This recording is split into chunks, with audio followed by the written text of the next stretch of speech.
오늘 우리가 읽은 본문은 사도 바울이 로마에서의 행적입니다. 바울의 로마에서의 행적. 2년을 로마에서 그는 보냈고, 그리고 마지막에는 순교자가 돼서 주님 앞에 서게 되었습니다. 바울은 로마에서 2년을 무엇을 하면서 어떻게 지냈을까요?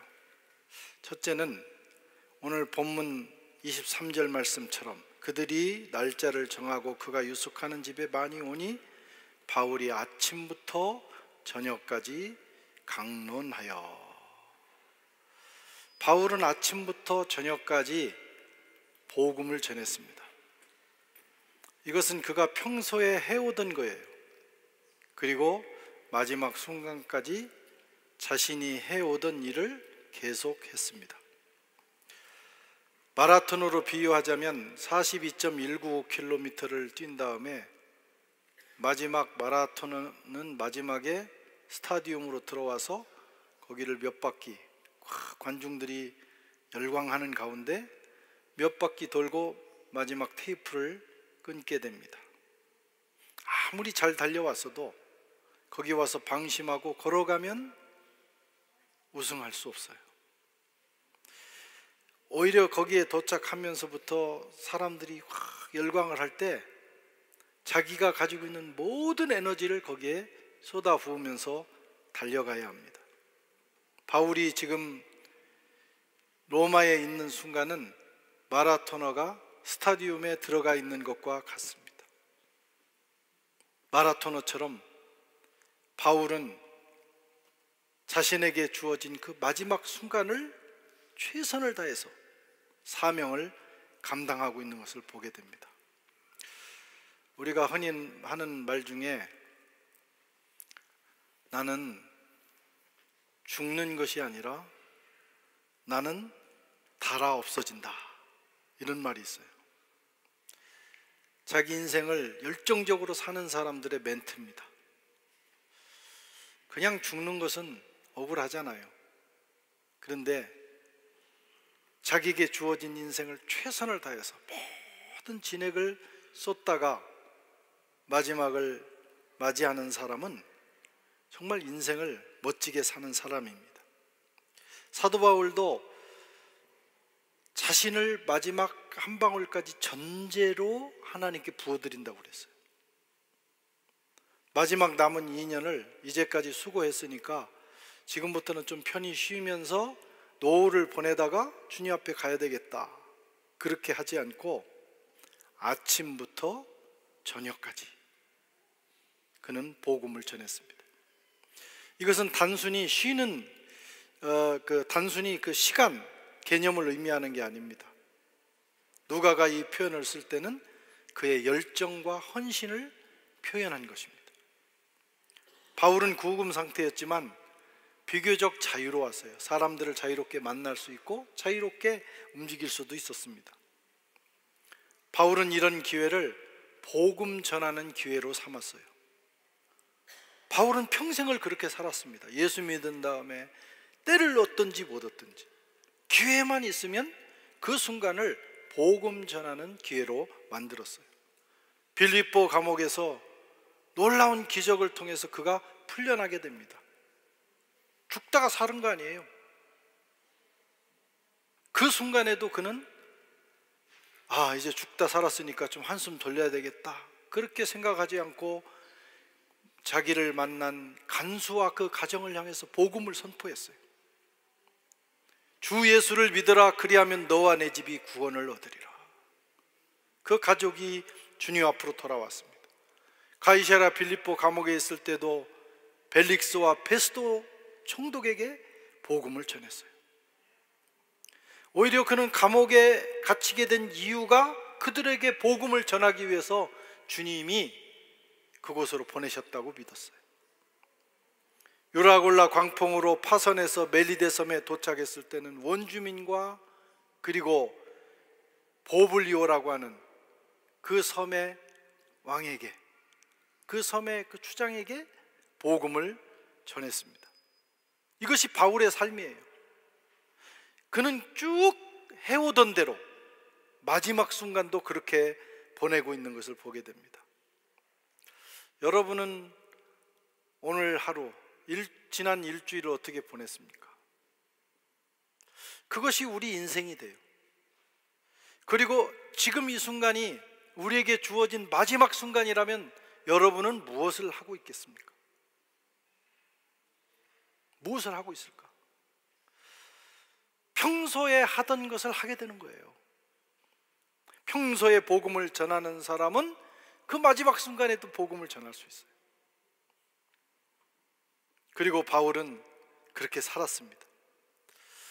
저와 여러분들이 각자의 처한 상황을 주님을 위해서 살 수 있는 기회, 복음을 전할 수 있는 기회로 만드시기 바랍니다.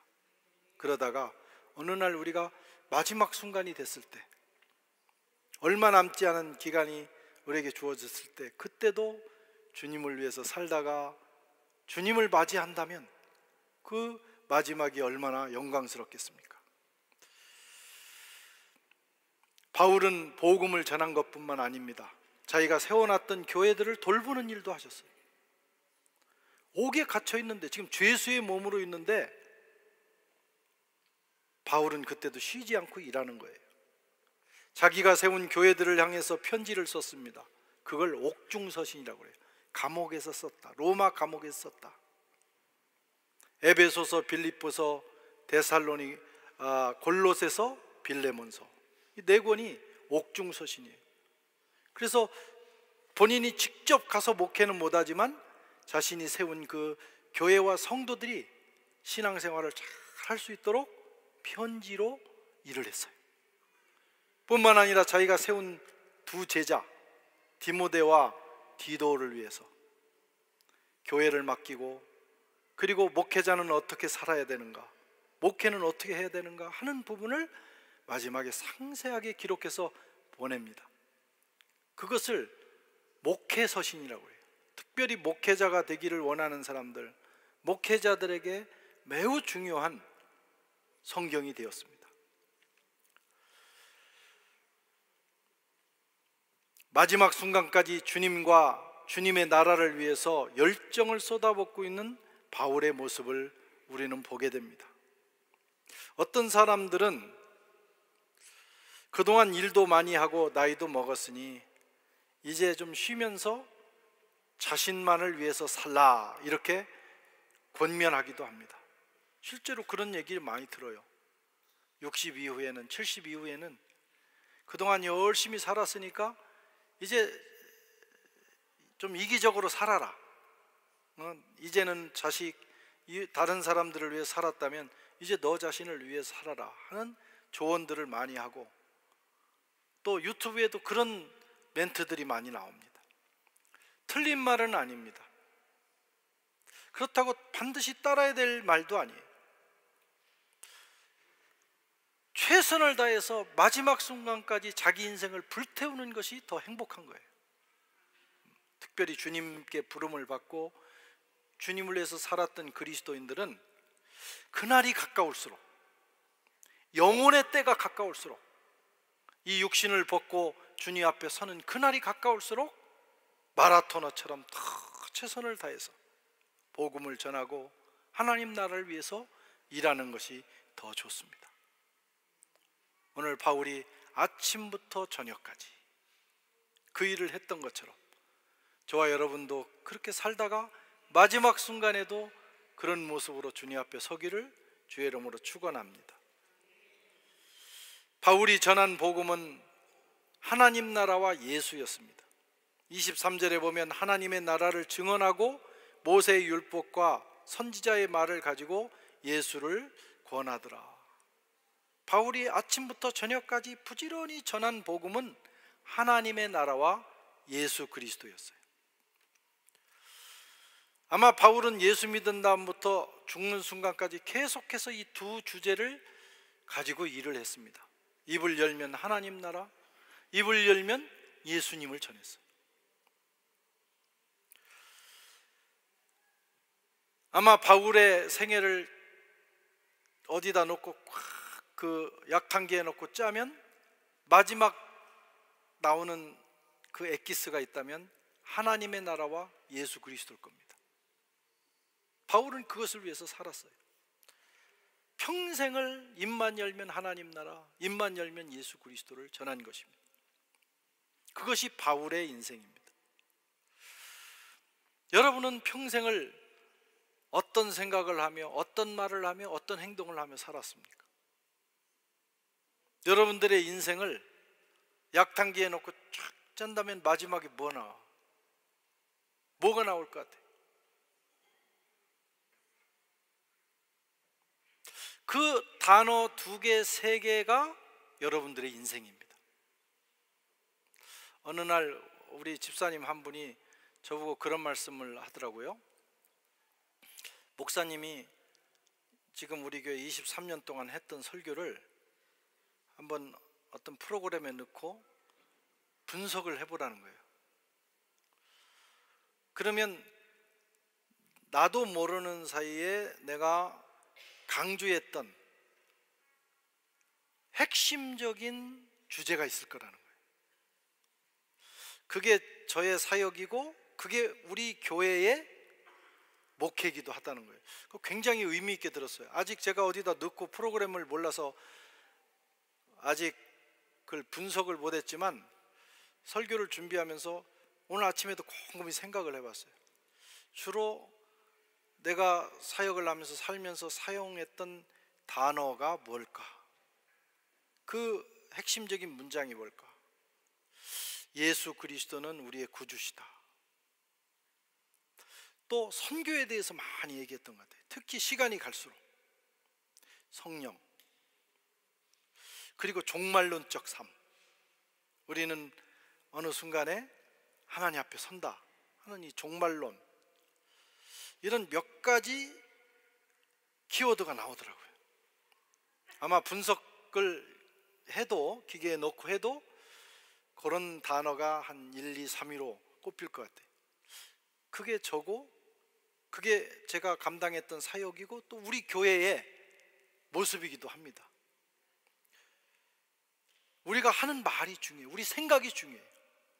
우리가 자주 하는 행동이 그 교회와 그 사람의 인생을 규정짓는 것입니다.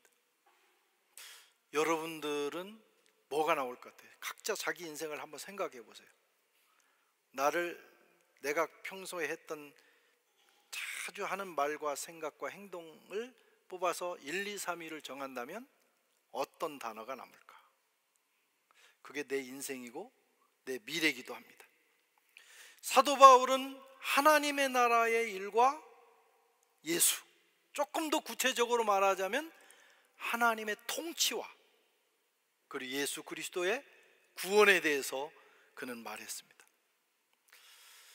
그리고 이것은 우리도 집중해야 될 단어입니다. 우리도 사도 바울처럼 살면 되는 거예요. 직업이 뭐든지 내 상황이 어찌 됐든지 그리스도인들은 하나님의 나라와 예수 그리스도를 말하면서 그분의 나라를 위해서 살면 인생을 잘 사는 것입니다. 교회의 설교, 양육, 훈련도 이것을 위해서 존재해야 됩니다. 하나님이 교회를 세우신 목적입니다. 그래서 누구든지 교회에 와서, 여러분 교회에 올 때 다양한 기대가 있죠.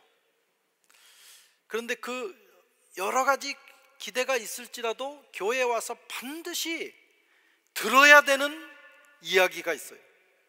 그것은 예수 얘기입니다. 예수 얘기 듣기 위해서 오는 거예요. 예수님이 십자가에서 이루신 그 구원에 대해서 듣고 그 구원에 참여하고 또 하나님 나라 속으로 들어가서 하나님의 통치를 경험하는 것, 그게 교회의 일이고 여러분들이 교회를 나오는 궁극적인 목적이에요. 물론 다양한 목적으로 교회를 처음에 나옵니다. 위로가 필요해서, 풍성한 교제가 필요해서, 또 사람들 만나는 거 재밌잖아요. 어떤 사람은 사랑이 필요해서, 또 구제가 필요해서, 또 인생을 사는 지혜를 얻을 수가 있어. 그래서 나오지만 이 모든 것이 다 중요하지만 거기서 하나님의 나라와 예수 그리스도를 빼면 이 나머지는 종교 활동에 불과합니다. 반드시 교회에는 하나님의 나라와 예수 그리스도라는 주제가 있어야 되는 거예요. 그리고 그걸 들어야, 그 얘기를 듣고 주님을 만나고 그리고 하나님의 통치를 경험하고 돌아가야 여러분 교회를 잘 나오는 거예요. 예배를 잘 드린 거예요. 예배 드리다가 너무 재밌어, 아주 재밌는 얘기를 들어서 너무 기뻐. 그래서 어쩌자는 거예요. 어떤 감동적인 얘기를 들었더니 가슴이 뜨겁고 눈물이 와르르 쏟아져. 그래서 어떻다는 거예요. 아무리 감동적인 얘기라도, 아무리 즐거운 얘기라도 예수 그리스도와 하나님의 나라의 주제가 빠진 거라면 그냥 만담에 불과한 거예요. 더 중요한 것은 주의 나라와 예수 그리스도, 그 두 주제를 들어야 되고, 그 말씀이 내게 들어올 때 내 영혼이 살아나요. 인생이 변화가 돼요. 그 사람이 세상에 나가면 세상을 바꾸는 능력을 발휘하게 되는 것입니다. 구원자 예수 그리스도를 만나시기를 바랍니다. 그리고 그분이 가신 길을 따라가시기를 바랍니다. 더 나아가 예수님의 통치 속으로, 그 다스림 속으로 들어가야 합니다. 그것이 진정한 신앙생활이에요. 세 번째로 바울은 복음을 전할 대상을 선별하지 않고 있어요. 24절 25절에 보면 그 말을 믿는 사람도 있고 믿지 않는 사람도 있어 서로 맞지 아니하여 흩어질 때에, 이렇게 기록하고 있어요. 누가가 바울이 복음 전하는 현장을 자세히 보니까 어떤 사람은 믿고 어떤 사람은 믿지 않더라. 오늘 본문뿐만 아니라 사도행전 4장 14장 4절에도 사도행전 17장 32절에도 같은 내용을 기록하고 있어요. 그 시내에 무리가 나뉘어 유대인을 따르는 자도 있고 두 사도를 따르는 자도 있더라. 그들이 죽은 자의 부활을 듣고 어떤 사람은 조롱하고 어떤 사람은 이 일에 대하여 내 말을 다시 듣겠다고 하고, 어떤 사람은 긍정적으로 받아들이고 어떤 사람은 거부 반응을 일으키고 있어요. 누가가 이것을 여러 번 사도행전에 기록하는 것을 우리가 보게 됩니다. 이고니온과 아테네 아레오바고에서 있었던 일을 또 기록한 것이에요. 그 다음 오늘 로마에서 있었던 일을 기록한 거예요. 여기에 매우 중요한 의미가 있어요. 바울이 복음을 전할 때 이 사람은 믿을 것 같으니까 이 사람한테는 전하고, 이 사람은 전해도 안 믿을 것 같아, 그래서 이 사람은 제끼고, 그러지 않았다는 거예요. 우리가 바울에게서 배워야 되는 아주 중요한 복음 전도의 의미입니다. 복음을 전하는 자는 모두에게 전해야 될 의무가 있어요. 예수님은 모든 사람을 위해서 오셨어요. 예수님이 십자가에 죽으신 것은 어떤 특정인만을 위해서 죽으신 게 아니에요. 유대인만을 위해서, 이방인 어떤 사람을 위해서, 모든 사람을 위해서 죽으셨어요. 요한복음 3장 16절에 하나님이 세상을 이처럼 사랑하사 독생자를 주셨으니 이는 그를 믿는 자마다 멸망하지 않고 영생을 얻게 하려 하심이라. 누구든지 마음을 열고 믿기만 하면 조건 없이 구원하신다는 거예요. 이게 복음입니다. 복음의 보편성입니다. 그래서 복음은 모든 사람에게 전해져야 돼요. 그 대상을 우리가 선별하면 안 돼요. 인위적으로 제외시키면 안 됩니다. 마태복음 13장에 보면 씨 뿌리는 자의 비유가 나와요. 그리고 4가지 마음밭이 나와요.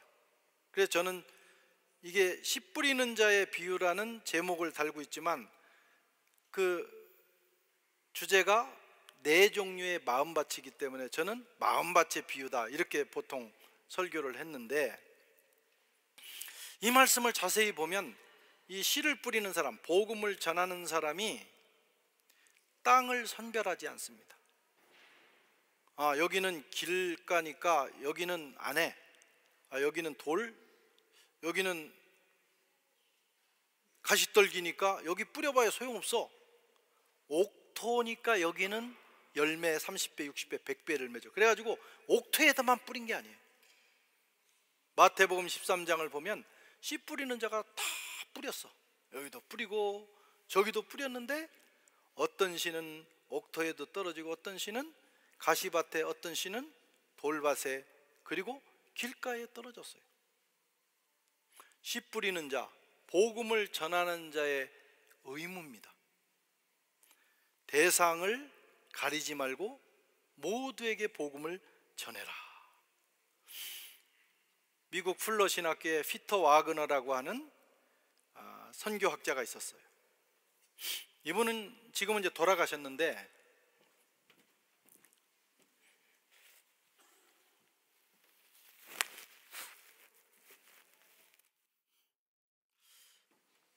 저도 이분 책을 많이 읽고 굉장히 좋아했던 그런 분 중에 한 분입니다. 그런데 이분이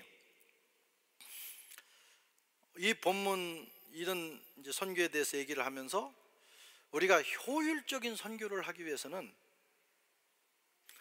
옥토를 선별해야 된다 그랬대요. 그게 굉장히 이제 비난을 받는 많은 논란을 일으킨 내용 중에 하나입니다. 성서적이지 않아요. 성경은 뭐냐? 복음을 우리가 복음 전하는 사람들이, 크리스찬들이 사람을 가리지 말라는 거예요.